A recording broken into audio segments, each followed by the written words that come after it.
Hello mga ka-trending, welcome back to ZK Trend.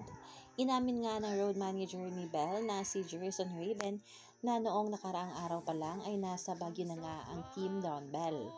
At kagabi nga ay maraming kinilig sa ipinost nga ni Jerson Raven na kung saan makikita nga dito na no makeup to makeup nga si Belle. Na ayon nga dito sa ilang mga netizens ay tila nga may pa-date itong Don Bell kagabi.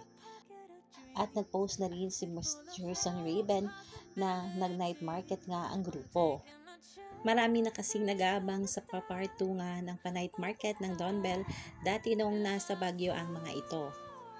Makikita nga dito na talaga namang naka-hoodie itong ating Belle at nakamask pa. Dahil panigurado kung makikita nga si Belle ay tunubugin nga ito ng mga tao. Samantala mga ka-Bubblies, grabe na talaga ang suporta ng Baguio Bubblies para kina Donnie at Belle.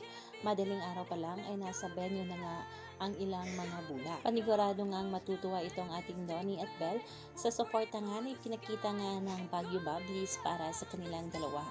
Kaya naman mga ka-trending ay aabangan natin ang event nga ng Don Bell mamaya sa Smart at mamaya na mga 4 PM sa Melvin Jones Grandstand, Baguio City. Yan na muna ang pa-update natin ngayon mga kababs. Hanggang dito na lang. Maraming salamat sa inyong patuloy na panonood.